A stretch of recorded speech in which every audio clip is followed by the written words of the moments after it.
그래도 저희 의견으로 볼 때는 정확한 단어 이용하면서 안락사라는 말은 앞으로는 주민들이 못 알아들을 거예요. 알아들을 것은 의사조력 자살로 해야 되니까 그잖아요. 예. 무슨 얘기인지 아시죠? 예, 제가 정확한 단어 써야죠. 네, 예. 이게 네, 그거에 대해서 일반 대화해도 네. 이게 그냥 일반 사회에서 알아듣는 단어로 써야죠. 안락사는 더 이상 아니니까. 네. 지금 그걸 좀 설명을 드리면 제일 안락사로 많이 알려져 있고 또 다른 표현이고 좀 이렇게 범위가 정확하게 일치되지 않고 해석하는 사람에 따라 다른데 존엄사, death with dignity라고도 쓰는데 지금 저희 아까 말씀드린 저희 우리나라 국회에서 2016년도에 제정한 법은 호스피스 완화의료 및 연명의료 결정에 관한 법률, 이걸 줄여서 존엄사법이라고도 또 불러요. 그러니까 이 연명의료를 안 할 수 있도록 허용하는 법안인데, 그러니까 이것도 존엄사로 하고 또 안락사도 존엄사로 부르고 이렇게 혼란스럽습니다. 그러니까 정확하게 규정된 건 아니지만 통용되는 걸 보면 적극적인 의미의 의사조력사를 안락사라고 하고 이 무의미한 연명치를 안 받아서 자연스럽게 죽음을 맞이하는 거는 좀 소극적 의미의 존엄사 이렇게 구별을 하는데 지금 저 원장님 말씀하신 것처럼 법적으로는 의사조력 자살이라고도 하는데 자살은 또 안 좋은 이미지가 있지 않습니까? 그래서 이번 21대 국회인데 여기에 지금 국회에 발의된 법안이 존엄한 삶의 마무리를 위한 의사조력사, 자살이라는 거를 빼고 의사조력사라는 법안으로 나와요. 의사의 도움, 어시스트. 네, 조력, 힘욕이고. 네, 조력. 네, 그렇습니다. 의사의 도움으로 죽음을 맞이하는 것. 이렇게. 이게 지금부터는 단어 굉장히 중요해요. 예, 그래서 저는 그렇게 생각해. 일단은 존엄사는 이렇게 설명하시면 무서워요. 물론 이제 뭐 지금 누구 잘못한 것보다는 웰다잉이 지금 웰다잉 가입하는 사람들은 세계적으로 웰다잉은 전부 다 안락사 의미예요. 100%. 윤영호 선생님이 그분이 웰다잉 단체에 가입한 것은 20년 전이에요. 네. 안락사예요. 네. 안락사 연구를 하겠다는 네, 거예요. 네. 그래서 이분은 내가 뭐라고 하는 게 아니고 그렇지만 웰다잉 전염사는 그분만이 쓰는 거라면은 안락사. 근데 지금 설명하시다가 뭐 호스피스하고 뭐 이제 그 연명 뭐 의료법 뭐 이런 거 다 통틀어서 이게 웰다잉 전염사 그러면은 이것도 아니고 저것도 아니에요. 저는 잘 되다가 이게 호스피스는 또 그 다음에는 호스피스하고 뭐 연명의료법 좋은 법이에요. 연명의료법. 그다음에 이것은 이제 조금만 그건 하면은 안락사법이에요. 사람들이 지금 그것은 일반 사람들은 전염사 그 연명의료법에 관한 것은 수많은 일반 사람들 이게 사회 사람들은 안락사 알아들어요. 그것을 사인하면 물론 지금 많이 아프고 설명 다 하시겠지만 여기서는 긴 얘기보다는 저는 마음은 많이 걱정스러워요. 이게 단어 잘못 쓰는 것에 대한 걱정. 그래서 안락사 쓸 거냐, 의사 조력사 할 거냐, 그 의사 조력 자살할 거냐, 존엄사 할 거냐, 이것은 이제 정말 이것은 심각해요. 그건 전달이 안 돼요. 말은 전달이 안 돼요. 내용은 전달이 네, 그렇습니다. 그러니까 제가 말씀드린 것처럼 안락사, 존엄사 이런 게 막 섞여 쓰고 있고 각자 얘기하는 규정이 적용 범위가 다릅니다. 그래서 이거는 앞으로 외국에서는 이거 안락사예요.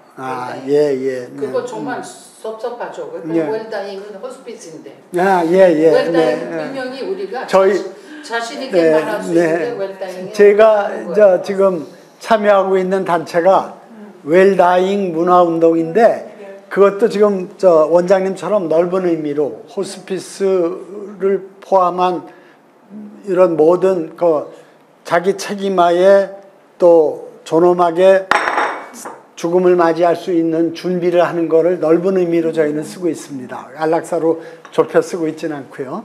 근데 이제 안락사 얘기가 나와서 잠깐 그거 좀 여쭙고 가면은 벨기에는 언제부터 안락사를 허용했나요? 2002년도에요. 그럼 네덜란드하고 같은 시점? 네덜란드 2001년도에.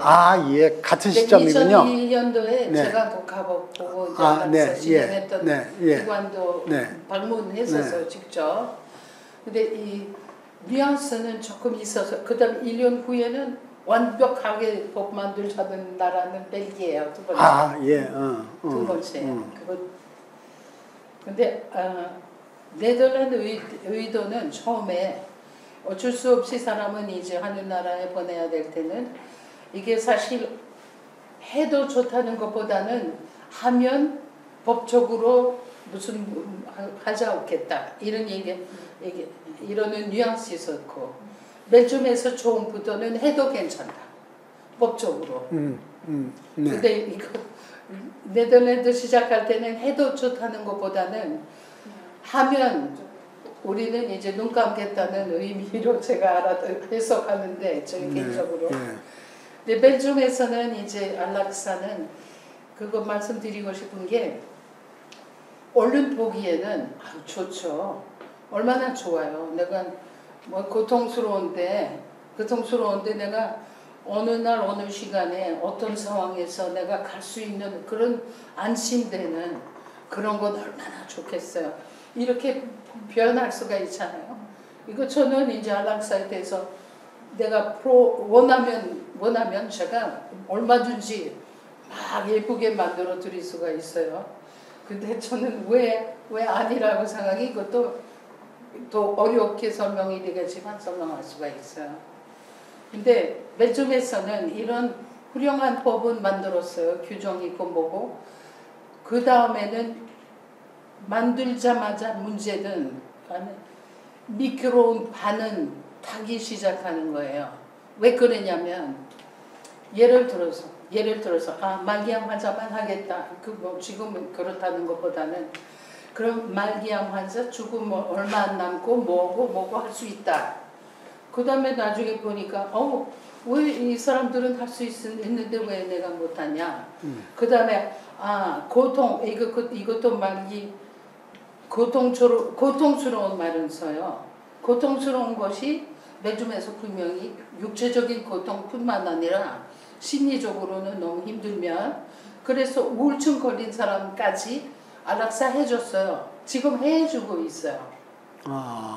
미끄러운 판 설명해 주고 싶어요. 지금은 거의 물론 규정이 있고 그렇지만 무서운 것이 그러면 알츠하이머 아직도 지금 엄청난 토론 중인데 다행히 아직 안 됐어요. 현재는 알츠하이머는 허용이 안 되죠. 아직 안 되지만 굉장히 지금 통과될 것을 저는 좀 보고 있어요. 통과될 가능성이. 왜냐하면 이게 우울증 걸린 사람은 이게 바이폴라 디소더 이렇게 너무 힘들어서 신청한 케이스도 있어서 해줬어요. 법에 안 걸렸어요. 지금은 말기 상태 아니더라도 상관없어요. 이게 그냥 이게 그건 뭐라고 그러지? 불치병. 불치병이고 에볼루션 계속하는 불치병이면은 어느 시기에 류게릭병 대표적이에요. 류게릭병은 저는 이건 원하진 않다. 아직도 말기 상태 되기 몇 년 전이라도 신청할 수가 있어요. 신청을 해줘요. 저는 이제 거짓말하는 게 아니고 그거 보시면 법은 읽어보시면 벨gium법 읽어보시면 가능합니다. 가능하고 여러 가지 절차는 있지만 그러면 절차는 누가 이게 확인하냐. 이것은 그 전에 하는 게 아니고 다 끝나고 나서 사람 내보내기 뒤에 보고를 해요. 어떤 커미션이 있어요. 근데 커미션이 그 보고하는 사람이 누구냐? 실행했던 의사가 해요. 그러면 들어가신 분은 그렇다는 진짜 그렇게 해줬다. 그렇게 두세 번 물어봤다. 뭐 무슨 규정 있죠? 그 규정도 너무 쉬워요. 보니까. 저는 영화도 맨줌에 대해서 보시면은 찾으시면은 인터넷에 나와요. 사람 어떻게 어떤 사무실에 들어와 가지고 의논하고 뭐고 여러 번 만나고 그 다음에 가족들 모여서 그거 옆에 방에 들어가서 실행하는 거 그거까지 저는 영화 다 봤어요. 괜히 무서워요. 안락사라는 건 2분 걸립니다. 2분 끝나요. 그래서 이거 진짜 저는 그 다음에는 문제는 그러면은 어떤 기관에서는 우리 여기서는 이 전진상 호스피스에서는 여기 다 통과됐는데 법적으로 안락사법 통과됐어요. 몇 줄 얘기할 것 같으면 어떤 양로원에 수녀님들 하는 양로원에 그거 이제 누가 안락사 신청한 사람이 있어요. 그 다음에 이제 가족들도 이게 원하고 수녀님들은 우리 지붕 밑에는 안락사는 분명히 이 기관 소모병원 예를 들어서 이건 안 된다고 그 다음에 이제 하고 싶으면 나가라고 집에 가서 하시든지 뭐 하는 거 그 다음에 많이 그때서는 옮기다가 죽었어요. 사람이 안락사 되기 전에. 그렇지만 가족이 심판 걸었어요. 쳤어요. 수녀님 쳤어요. 법 통과하는 게 누구든지 법 앞에서 어느 주민이든지 지켜야 된다 이거죠. 잘 아시겠지만 그건 안락사법 왜 우리가 기관으로서는 왜 선택권이 없냐고 이런 상황이에요. 지금은 그 어떤 호스피스에서는 벨gium에서 아예 간판에서 여기서 안락사 허용된 포괄적인 호스피스 기관 저희 동생이 그렇게 갔어요. 그런 호스피스에서 가셨어요. 정말 이거 저는 아직도 뭐 생각만 하면은 울고 싶으니까 근데 이것은 안락사법은 주민들한테 너무 단순하게 그거는 이제 설명해 줄 거고 소개할 거고 주민들이 박수할 거예요. 얼마나 좋은 나라예요. 안락사 고통 없이 갈 수 있는 법이 있으면 얼마나 좋은 나라예요. 이렇게 나올 거예요. 근데 그것은 진짜 지금 2022년도에 통과돼 가지고 20년이잖아요. 21년 지금 사람들이 많이 정신 차리고 있어요. 너무 멀리 갔어요. 왜 그러냐면 암 환자 되는데 왜 르게릭병 안 되냐, 왜 알츠하이머 안 되냐, 혹은 왜 내가 혼자 살아야 되는 노인인데 양로원에서는 비인간적인 대우받고 뭐고 내가 도저히 안 되고 이것도 허용이 되거든요. 이게 Federal of Life 그것도 이게 인디케이션 되는 거예요. 멀리 갔어요. 이거 미끄럼판. 20년 만에 형편없는 나라 돼버렸어요. 그럼 원장님 판단은 너무 멀리 갔기 때문에 좀 더 그 기준이나 적용 범위 이런 거를 엄격하게 또 객관적으로 정해놔야 된다 이렇게 보시나요? 아니요. 왜 그러냐면 벨gium에서는 엄격한 나라예요. 엄격하게 만들었어요. 그런데도 근데 주민들이 나중에 보고서 이거 어느 법이든지 그렇잖아요. 엑셉션도 아니고 왜 나한테 왜 그 사람들한테 해주는 것을 왜 나한테 안 해주냐. 그 다음에는 이제 법은 이제 진행이 돼요. 그 다음에 뭐 이렇게 의료보험에서는 좋아하겠죠. 이게 호스피스는 많이 비쌀 수도 있겠죠. 빨리 보내면 얼마나 저렴이 돼요. 이것도 있어요. 이것도 있어요. 좋은 책들 많이 나와요. 그거는. 저는 홍보해주고 싶지는 않은데 저는 제가 의료진, 간호사로서, 의사로서 그 다음에 크리스찬으로서 우리가 서로 도와주고 있는 사회가 돼야지. 조금 골치 아프니까 솔리다리티는 저리 가고 빨리 없애자. 네. 이게 좀 보면 이거는 내가 시간 없는데 왜 뭐 어차피 갈 텐데 편안하게 해주지. 네. 그다음에 환자가 얘기하죠. 여기 환자들은 그러면은 안락사 부탁 안 하냐 궁금하시겠죠. 여기 오는 환자분들은 빨리 죽었으면 좋겠어요. 그건 10명 중에 7명이에요. 네. 또 입원할 때. 이게 빨리 죽여달라는 말 아니거든요. 네. 그거 노인들도 건강한 노인들도 빨리 내가 죽었으면 좋겠어. 우리 자식한테 무고해서 뭐 이것저것 이제 그다음에 그래도 그런 분들한테 외래 많이 와요. 네. 그러면 할머니 왜 저한테 약 타러 와요? 이게 그러면 왜 약 타러 와요? 그러면 웃어요.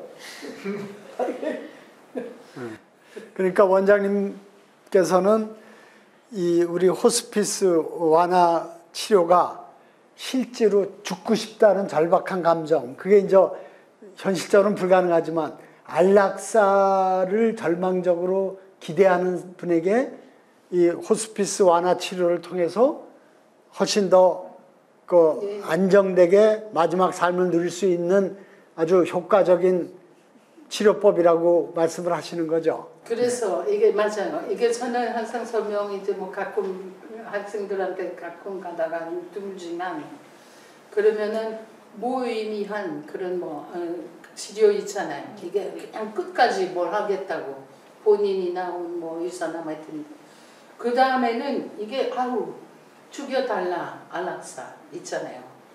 그 가운데 답은 여기 있어요. 호스피스. 네. 바로 호스피스예요. 호스피스는 분명히 인간적인 답이고 올바른 답이에요. 이게 양쪽에 양극 있잖아요. 그런 것은 굉장히 우리가 호스피스 많아져야 돼요. 그 다음에 제도화 될 때는 재미있었던 게 우리가 이제 많이 무슨 시범 사업 많이 했어요. 굉장히 많이 했어요.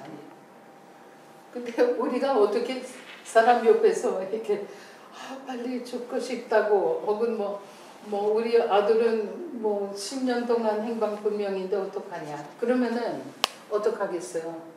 의자에다가 앉아서 들어봐줘야 어떻게 요법에 적용해요. 이게 내가 앉아서 옆에 환자들 앞에서는 많이 앉아요. 저는 여기서는 우리 호스피스 가족들은 제가 나타나기만 하면 부탁하지도 않고 의자는 갖다 줘요. 이게 구체적으로는 호스피스는 할 일 없는 거예요. 차트 보시면은 누구든지 와서 이건 뭐 별건 아닌데 별건 아닌 모핀하고 무슨 몇 가지 하고 여기서 시간 엄청나게 오버타임 하는 과는 호스피스예요. 오버타임 하는데 서류 보면은 놀고 있어요. 그러면 원장님, 원장님 보시는 현재 주된 치료 방식하고 호스피스하고 크게 봐서 어떻게 다르다고 얘기를 해주실 수가 있을까요? 어떤 일반적인 의료와 우리 호스피스가 목표가 다르고. 네네, 아주 좋은 질문이십니다. 이제 좀 짧게 대답하려고 노력할게요. 일반 치료는 일단은 진단, 치료법, 그 다음에 기간뭐 이게 누가 무슨 문제 있다 하면 다 딱딱 돼 있잖아요. 그 환자만 잘 도와주면 돼요. 또 해당되는 사람한테 설명하고. 근데 호스피스는 대상자는 환자 아니에요. 호스피스는 반드시 환자 플러스 가족 플러스 환경 친척 친구들 하여튼 어떻게 환경 포함한 그런 접근 방법이에요. 그래서 기본적으로 호스피스는 다른 거하고 너무 달라요. 이게 다른 의사들은 우리는 의대 나왔는데 무슨 사회사업과 나온 사람 아니잖아. 무슨 이게 그런 건 아니잖아. 저는 사회사업과 대신에 하는 게 아니고 사회사업과 하는 일은 물론 있고 그 다음에 팀이 굉장히 강해야 돼요. 어디 다른 과에서 무슨 팀으로 하겠어요? 뭐 위수술하면은 위수술하는 거지, 뇌수술하는 거지. 거기서 끝나고 각자가 오더대로 움직이면 되는 거죠. 오더만 이제 제도는 잘 돼야죠. 여기 제도보다는 팀이 돼야 되고 대상자는 달라. 대상은 환자만 보는 게 아니고 난 주변에서라도 집안에 일단은 여기서 오면은 저는 항상 비교하는 것이 이 가족과 본인이 전쟁터에서 온 사람들이에요. 이게 커서는 이제 대부분 이게 오랫동안 암 치료하고 보고 이제 매달리다가 다 그냥 당신은 더 이상 이게 뭐 편안하게 지내시지요. 뭐 그냥 좋은 호스피스는 소개도 못하죠. 이게 그거 손절 못하니까 하여튼 전쟁터 오는 거예요. 그 다음에 포기 상태, 이게 실망, 그거 슬픔 이런 상황들 사람들이야. 환자는 물론이고 그리고 가족들도 그래요. 가족 완전히 깨져서 모든 거 지칠 만큼 다 지쳤어요. 마음과 몸과 다 지쳤어요. 우리는 거기서 가족이 좋아지면은 환자가 좋아져요. 무슨 얘기인지 가족이 잘 왔구나 할 때부터는 환자가 좋아져요. 네. 조금 첨언을 드리면 이제 환자 가족을 같이 보는 것도 중요한데 일반적인 의료랑 조금 차이가 있는 게 주로는 우리는 이제 뭐 48세 남자 환자 무슨 진단명을 가진 거에 대한 그거에 대한 뭐 영상적, 객관적 이런 뭐 혈액 검사 소견에 대해서 판단을 내리고 그걸 치료하잖아요. 근데 호스피스는 어떤 암을 가지고 있는 누구라는 데에 더 이제 집중이 되는 거예요. 그렇다 보니까 우리가 그냥 부종이 있네 그거에 대한 어떤 치료 아니면 식사를 못하네 그 영양을 공급 이런 게 아니라 이분을 전체적으로 봤을 때 이분이 뭐 붓기도 하고 식사도 못하고 하지만 지금 이분이 이 상황에서 어떤 것들이 필요한가를 전체적으로 판단을 해서 중요하지. 네, 그래서 어떤 증상이나 질병에 대한 치료에 집중하기보다는 이 환자분이 어떻게 하면 지금의 삶이 편안할까에 조금 더 집중을 하고 통합적으로 다가간다고 생각하십니다. 네, 그런 걸 이렇게 얘기하는 걸 들은 것 같아요. 일반 의학은 병을 치료하는 데 목적이 있고 호스피스는 사람을 치료하는 거다, 돌봅니다. 그렇죠. 그렇게 얘기하는 내용일 것 같네요. 그런 점에서 좀 일반적으로 우려되는 것이 현대의학이 발달하면서 특히 한국에서는 의학에 대한 맹신이 있어서 어차피 죽음은 누구도 회피할 수 없는 건데 끝까지 치료하다가 죽음을 맞이하는 게 현실인데 어느 시점에서 그걸 받아들이고 원장님 얘기하신 것처럼 그 시점에서 이제부터 잘 살기 위한 여러 가지 도움을 주고 완화 치료를 해주고 또 환자뿐만 아니라 가족들도 그런 마음의 평안을 얻게 하고 이런 것들이 호스피스라고 구별해서 얘기를 할 수가 있을까요? 자기 병의 주인이라는 것은 의사 주인이 아니고 환자가 주인이 되는 것. 마지막 단계는 분명히 느끼게 하는 것이 환자가 자기 그 병에 대한 주인입니다. 그래서 물론 환자가 말할 수도 있어. 설명하고 거짓말할 것도 없이 다 설명해줘요. 근데 환자가 마지막 우리가 치료 방법에 대해서 환자가 마지막 결정이에요. 네. 근데 대학병원에서는 따라하든지 혹은 태워나든지 그러잖아요. 일반 병 치료에서는 의사가 주인인데 호스피스 완화 치료에서는 환자가 주인이다. 그렇죠. 사람 중심, 환자 중심 우리가 치료법이다. 함께한다는 건 이해하면서 결정은 본인이 결정. 지금 선생님이 설명했어요. 근데 그렇게 되려면 환자부터가 내게 닥친 그 위협을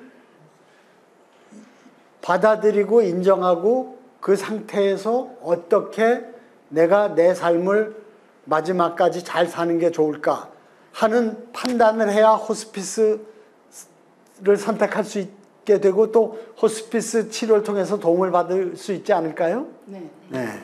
맞죠. 사실은 네, 환자나 보호자들이 뭐 암 치료를 하고 이런 것들이 굉장히 새로운 상황이고 그걸 적응하고 하는 게도 급급하지만 방금 말씀하신 것처럼 내가 내 삶을 비록 어려운 시기고 우리 아까 언급된 것처럼 고통스러운 시기지만 내가 그거를 어떻게 살 것인가를 주체적으로 결정하면 사실은 이제 대학병원에서도 치료하는 과정 안에서 의사와 대화를 통해서 자신의 그 지점을 설정을 할 수가 있을 것 같은데 이거는 사실은 일반인이 그런 생각을 이제 가지는 것도 중요하고 아까 언급이 된 부분이지만 의사들도 그 인식이 너무 부족한 거예요. 그 원장님이 아까 이 호스피스에 대해서 제일 잘 모르고 알려고 안 하는 분들이 의사 선생들이다 이런 얘기를 하셨는데 맞아요. 그게 아까 소개드린 호스피스 완화 의료 및 연명의료 결정에 관한 법에 연명의료 의향서를 이제는 말기 환자가 되면은 작성하게 돼 있어요. 그런데 그것에 대해서 현재 의사들이 충분한 교육을 받고 준비가 안 돼 있기 때문에 제대로 이러한 경우에 호스피스를 받는 것이 좋다고 판단하고 조언을 해준다든가 이런 점에서 조금 부족함이 있지 않을까 걱정이 됩니다. 네. 사실은 이렇게 의사분들도 평생을 생명을 살리는 데 애를 쓰시다 보니까 방향이 이제 그렇게 설정이 돼 있어서 이거는 이제 같이 문화적으로 일반 사람들도 의사들도 좀 깨우쳐야 되는 부분이 그런 점에서 좀 그 뿌리로 돌아가 가지고 이 호스피스 완화 치료가 필요하다고 사회적으로 인식되고 그런 실천운동이 나서게 된 배경도 지금 얘기한 현대의학이 너무 치료 위주로 마치 사람을 치료해서 죽지 않게 할 수 있는 묘약, 묘술이 있는 것처럼 잘못되면서 그거에 대한 반성으로 나온다고 볼 수 있지 않을까요? 호스피스의 유래라 그럴까? 발달 과정이 어떤 건지 좀 설명을 해 주시죠. 근데 이것은 상당히 뭐 제가 잘 알아들었는지 모르지만은 아주 지금은 세계적으로 뭐 잘 사는 나라에서는 의학 발전이 엄청난 거잖아요. 그다음에 우리가 말하는 무의미한 그 치료는 사실 언제부터 어디까지 언제부터 무의미한 것인지 지금은 하도 발전했기 때문에 이게 그전에는 쉽게 결정이 됐었지만 지금 이렇게 사실 무의미한 것이 과연 있는지 근데 이게 예를 들어서 정말 보호자들도 결정하게 만들게끔 하는데 결정하기 너무 어려워요. 왜 그러냐면 얼만큼 무의미한 건지 언제부터 자기가 내놓고 포기하는 것보다 내놓고 내가 이제 더 이상 이거 안 하고 이게 좋은 뭐 다른 좋은 제도 호스피스라는 제도가 있어서 가겠다. 그렇지만 두 가지 이것도 그렇고 호스피스는 이게 양질의 호스피스는 뭐 저는 여기서 꼭 양질의 호스피스보다는 경험 있는 호스피스로 표현하고 싶은데 이게 그 호스피스 양질의 호스피스 기관들은 자꾸 많이 생겨야 돼요. 지금 생기지만 지금 문 닫는 데가 양질의 호스피스 잘했던 호스피스까지 다 문 닫고 있잖아요. 비극이에요. 그러면 환자들은 뭐 호스피스만 하지만 갈 데가 없죠. 전화해보면 3, 4주 기다리라고 그러고 3, 4주 만에 자꾸 왔다 갔다 응급실 왔다 갔다 하고 결국은 이게 들어가시게 돼요. 호스피스 들어오기 전에 이 상황이에요 지금. 네. 요새 너무 안타까워요. 네. 우리 시민의식 조사를 해보면 최근에 빠르게 무의미한 연명치료를 끝까지 받다가 병원에서 가족들하고 고립돼서 쓸쓸한 죽음을 맞이하는 게 최선의 방식인가 그런 점에서 아까 말씀하신 마지막 삶을 잘 사는 것이 이것이 아니고 다라는 생각이 있고 그 대안으로서 호스피스 완화 치료를 권하거든요. 그런데 호스피스 완화 치료를 받을 수 있는 여러 가지 병실이나 또는 더더군다나 가정형, 방문형은 더 부족하단 말이죠. 그래서 지금 저도 그 법을 만드는데 앞장선 사람 입장에서 아주 안타깝고 걱정이 많이 됩니다. 큰 병원들이 특히 호스피스 병동을 만드는 거를 기피하고 있어요. 네, 하고 있는 데가 지금 가톨릭 대학 중심으로 일부만 있고 그 안 되는 이유가 무엇일까요? 그거 사실 지금 소아과나 흉부외과나 그런 거 비슷한 상황 아닐까요? 이게 사실 엄청난 가치를 가지고 사실 이런 과에서 의사들이 물론 자신의 삶도 살지만 또 의료진들이 이게 자기의 가치를 갖고 한다고 할지라도 삶이 영위가 돼야 되는데 그런 소아과 선생님이나 흉부외과 선생님들도 사실은 자기 삶을 영위하기가 조금 어려운 그런 환경에 따라서 지금 그러니까 쉽게 얘기해서 큰 병원들한테 돈벌이가 잘 안 되는 거죠. 그렇죠. 예. 네, 그것은 그런 것도 있어요. 네. 일단은 그것은 이해할 수도 있죠. 네, 왜 그러냐면 최고급 이게 그냥 그건 인스티튜션 만들어가지고 진단과 치료 중심이 돼야 되는 이게 그런 시설에서는 이렇게 말기 상태 돼가지고 거기서 입원하는 것이 비현실적이라고 내가 정말 주장하고 싶어요. 만일 종목병원이나 이런 데 있으면은 모델이 돼가지고 가르치기 위해서 하는 소규모 호스피스들은 대학병원에 있어도 또 다른 개념으로 개념으로 호스피스 혹은 여기서 예를 들어서 어떤 시술 이게 완화의료 그 의학에서 꼭 필요로 하는 시술 여기서 못하는 거 예를 들어서 뇌 전이 다 돼가지고 잠깐 뇌 그건 이제 그거 완화 이게 병 해결하기 위한 것보다는 약 쓰는 것보다는 아예 이게 방사선 치료하면 더 빠르겠다 그러면은 대학병원에 있는 호스피스 워드에 특수 치료하기 위해서 혹은 무슨 호스 그거 넣기 위해서 무슨 어떤 특별한 시술 그거는 대학병원에서 있어야 되는 혹은 기다리는 동안 이게 서울대에서는 그렇게 알고 있는 것 같은데 완전 호스피스보다는 기다려야 되는데 호스피스 대상자고 집에 가는 것도 안 되고 요양병원도 아니고 그러면은 그 임시로 그게 계속 돌봐주다가 호스피스 이게 기관에 옮겨야 되는 가능성 이게 대학병원에서는 호스피스가 있어야 되는 그런 자리 아니라고 저는 봐요. 엑셉션으로 특별한 목표. 호스피스는 있을 수가 있다고 생각하면서.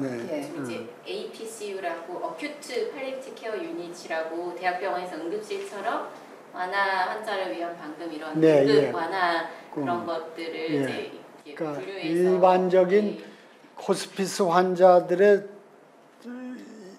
수용 병동으로서 대학병원들이 그걸 많이 갖추는 건 꼭 바람직하진 않다. 그것보다는 독립형이 많이 돼야 된다. 독립형이든지 혹은 소규모 그냥 그거 병원에 있으면 몰라도 그렇지만 호스피스는 독립형적으로 가야 돼요. 그러니까 지금 이런 법까지 만들어져서 호스피스 완화 의료가 활성화돼야 되는데 실제로 막상 보면 호스피스 병동이 부족하다. 그리고 코로나 때문에 또 그 병동이 코로나 대응 병동으로 바뀌어가지고 가뜩이나 적었던 게 더 줄어들고 그런 문제가 있는데 지금 원장님 보시기에는 그것보다 훨씬 더 중요한 문제가 독립형 호스피스 그리고 가정형 방문형 호스피스가 확대되는 게 중요하다. 그런 말씀이시네요. 그 이유를 좀 그렇죠. 얘기해 주시죠. 근데 가족형은 굉장히 어려울 것을 일단은 예를 들어서 지금 최근에 이제 저는 말씀드린 대로 지금 50년 동안 제가 간호사로서 시작했던 이게 그 홈케어는 굉장히 중요시하고 지금도 하고 있지만 갑자기 제도화 되겠다고 왕진 치료 제도화 되겠다고 그러면은 그 뭐라 그러지? 그 우리가 참여하는 거 시범 사업 해달라 그리고 수시로 왔죠. 지금 가정호스피스 시범 사업하고 있는데 최근에 이제 원장님 계속 50년째 왕진을 하고 있는데 일반 왕진 말하는 지금 거예요. 이제 일반 왕진 제도를 위해서 여기 의뢰가 해서 저희가 상황을 보니 지금까지 저희가 잘 운영했던 그게 오히려 제도권에 들어가면 이게 주도권이 바뀌니까 저희가 원하는 그 방식이 유지가 될 수가 없어요. 가정호스피스 제도 되려면 의사도 팀이 돼야 되거든요. 근데 팀은 이게 만들기 위해서도 어려워요. 가정호스피스는 인원이 안 돼요. 고대 부속병원에서는 가정호스피스 있었거든요. 가대에서도 해요. 의사 안 가요. 간호사들만 가요. 네. 호스피스는 저는 주장하는 것이 호스피스는 의사 꼭 따라가야 된다. 가정호스피스 못 가요. 여러 가지 뭐 의사 잘못한 것보다는 불가능하게 만들었어요. 그 연구를 해야 돼요. 네. 그 다음에 저는 이해 못하는 부분 너무 많아서 그러면 제가 무료로 해요. 아예 무료로 하는 게 편해요. 아예 그냥 저는 왕진 많이 다녀. 지금 50년 됐잖아요. 40년. 저는 왕진비 받은 적 없습니다. 받은 적 없어요. 받을 수가 없어요. 네. 이게 외래 오는 것처럼 저는 1,200원, 1,500원. 네. 그거 받아요. 네. 그 무료 아니에요. 그래서 네. 여기 오든지 내가 가든지 같은 돈. 근데 왕진비라는 제목으로 안 받아요. 어쨌든 그런 것이 이제 보다 확산되려면 현실에 맞게 기준이나 제도가 좀 뒷받침을 해야 되겠죠. 근데 지금 초기에 가정방문 호스피스가 구상되고 설계되고 있는 게 조금 현실에 안 맞는다 이렇게 좀 걱정하시는군요. 지금 왜 안 맞았냐면 지금은 뭐 사회는 뭐 아기들도 안 낳는 사회에서는 자식도 없고 또 이게 그 전에는 여자는 집에 있었고 뭐 누구 보호자가 있으면 보호자 없으면은 가정 호스피스는 할 수가 없습니다. 왜 그러면 팀이잖아요. 예, 그렇죠. 그러면은 보호자 없는 거니까 그 다음에 이제 뭐 도움이나 뭐 누구 보내면은 두세 시간밖에 안 되니까 호스피스 환자는 만기암 환자는 안 돼요. 이게 제일 큰 문제는 이게 물론 인원이지만 제일 첫 번째 문제 되었던 것이 이 보호자가 없어. 주 보호자가. 여러 보호자가 있을 수가 있지만 상대하고 우리 의사하고 그 의료팀하고 항상 뭐 이게 얘기 듣고 전화하는 사람 항상 같은 사람, 뭐 기록하는 사람 항상 같은 사람. 이게 왜 그러냐면 똑같아요. 간호일은 가족이에요. 다 기록하고 우리가 가르치는 게 중요해요. 옛날에 다 가르쳤어요. 주사도 놓을 수 있게끔 다 해줬어요. 근데 지금 주사 보호자가 안 하면은 저는 감옥에 가야 돼요. 그래서 지금은 그 전에 가능했던 것들은 없어졌어요. 법적으로. 그 공통적인 것 같아요. 장애인이나 뭐 고령이나 이런 지금 돌봄의 공백이 계속 생기는 것이 가정 호스피스가 옛날에 그 가능했던 것이 지금 어려운 너무 좋았어요. 저는 너무 좋았어요. 가정 호스피스. 지금도 좋아하지만 이게 많이 축소됐던 이유는 이제 여러 가지 조건들은 그렇게 만들어져 있고 그 다음에 요양병원 많이 가잖아요. 요양병원이가 호스피스는 부족해요. 요양병원에서 안 가봤지만 얼만큼 호스피스 잘하실지 모르겠어요. 일반인들이 궁금해할 수 있을 것 같아서 여쭤보는데 일반 요양병원하고 우리 호스피스 병원하고 어떻게 다르다고 설명할 수 있을까요? 일반 병원? 일반 요양병원과 우리 호스피스 병원. 일반 요양병원 일반 요양병원은 호스피스는 전문가가 없으면은 호스피스 이루어지질 않아요. 네. 호스피스 전문가 말씀드릴 때는 팀이 구성된 웰 트레인 사람이 결국은 호스피스과 가지고 있는 요양병원이 돼야 돼요. 일반 요양병원에. 이게 지금은 갈 데가 없어서 일반 요양병원에 다 가요. 거의 다 가요. 그 다음에 뭐 말씀드릴 것 같으면은 집에서는 보호자가 없는 경우 여기서는 이게 그 간병 문제 있잖아요. 여기서 간병 제도는 못 들어가요. 간병 제도 못 들어가면은 비극이죠. 왜 그러냐면 여기서는 여기 입원하면은 가족이 있으면은 여러 가지 면에서 최고로 좋고 불가능할 때는 간병인이 필요하거든요. 350만 원. 플러스 입원비 여기서 70만 원. 그러면은 또 왔다 갔다 하고 뭐 하고 500만 원이잖아요. 다 플러스 마이너스 뭐 환자들은. 그래서 이것은 누가 이 사회에서는 그런 돈 이게 그 큰 호스피스에서는 할 수 있어요.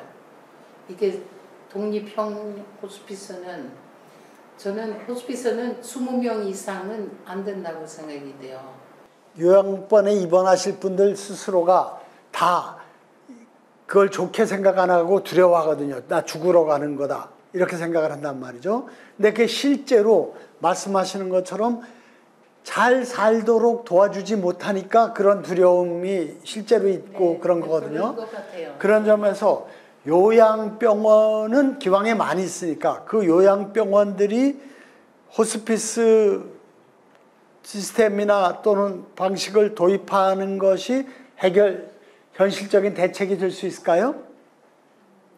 실제로 이제 그 시범 사업 많이 할 때 요양병원에서 호스피스로 전환한 그런 곳들이 있기는 했는데 아까 말씀 주신 요양병원과 호스피스의 큰 차이가 이제 호스피스는 말 그대로 지금 여러 이제 말기 질환을 포함하긴 하지만 주로 이제 말기 암 환자라고 예를 들면 말기 암 환자에 대한 의사나 의료진이 이제 암에 대한 어느 정도 이해를 갖추고 호스피스에 대해서 의사든 간호사든 복지사든 봉사자든 다들 호스피스 교육을 받아서 전문 자격증을 가지고 팀을 이루어서 환자들한테 다가가거든요. 요양병원도 이제 그렇게 표준화 교육을 받아서 전환을 하기는 했는데 그 다음에 사실 지금 유지되는 곳이 많지 않거든요. 그게 이제 시범 사업을 한다고 호스피스 사업에 참여를 했다가 이제 이렇게 다시 문을 닫은 곳에 사실은 거기에서 왜 문제가 있었는지를 법을 집행하시는 분들이 거기에서 우리가 실패의 원인을 찾아야 되는 거 아닌가 생각이 들고 아까 말씀 주신 것처럼 여기가 이제 호스피스를 유지하는 게 어떤 어려움이 있느냐에 대해서는 아까 저희가 수익 기관이 아니고 비영리 기관이고 또 종교 기관으로서 좀 가치를 가지고 활동을 하다 보니까 저희가 큰 돈을 벌어서 하는 곳은 아님에도 불구하고 저희도 의사 지금 2명이 가톨릭에서 이제 사람 기부 형태로 저는 이제 여의도 성모병원 또 한 선생님은 서울 성모병원 TO로 해서 와서 여기서 활동을 하고 있고 또 원장님도 가톨릭 기관의 어떤 그 수도 단체 회원으로서 사실 의사 월급 100만 원으로 지금 활동을 하고 계신 거거든요. 그래서 의사 3명의 월급이 이렇게 전혀 나가지 않는 상태에서 이걸 운영을 겨우겨우 하고 있는 거예요. 그러니 사실 일반적인 다른 기관에서 그거를 적자가 되지 않고 이거를 될 수가 없어요. 호스피스를 정말 그렇게 운영하기는 사실 법적인 수익 구조가 되게 어려운 현실이다라는 생각이 들고요. 그럼에도 불구하고 호스피스가 꼭 필요한 거는 말씀드린 것처럼 물론 요양병원도 굉장히 다양하고 정말 잘하고 있는 요양병원들도 많지만 일반인들이 두려워하는 그 어떤 요양병원의 이미지가 있는데 특히나 말기 암 환자분들 이제 요양병원에서 오신 분들을 보면 이제 말기 암 환자는 아주 예를 들어서 그냥 암성 통증인데 마약성 진통제로 그걸 잘 조절해줘야 되는데 그런 게 조절이 잘 안 되고 있는 케이스도 많고요.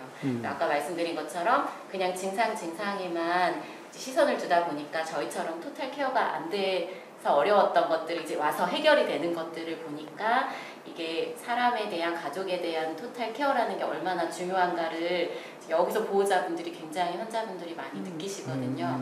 그걸 요양병원에서 호스피스로 전환을 할 때 그걸 예전에 있었던 실패의 원인을 찾아서 다시 잘 적용할 수 있으면 좋기는 하겠고 그거를 잘 관리를 유지해 가는 것도 중요하겠고 사실 아까 말한 사람에 대한 돌봄, 그러니까 그냥 질병 치료가 아니라 그 사람에 대한 돌봄을 하는 게 호스피스만 사실 필요한 게 아니거든요. 대학병원의 모든 의료에서 사실 요양병원의 모든 의료에도 다 똑같이 적용돼야 되는 것인데 그것을 우리가 하려면 그냥 개인적인 어떤 그 사람에 기대는 게 아니라 법적으로 그런 걸 할 수 있는 어떤 분위기를 만들어 주셔야 하는 게 아닌가. 네, 그거에 대한 고민을 해주셔서 제가 감사드립니다.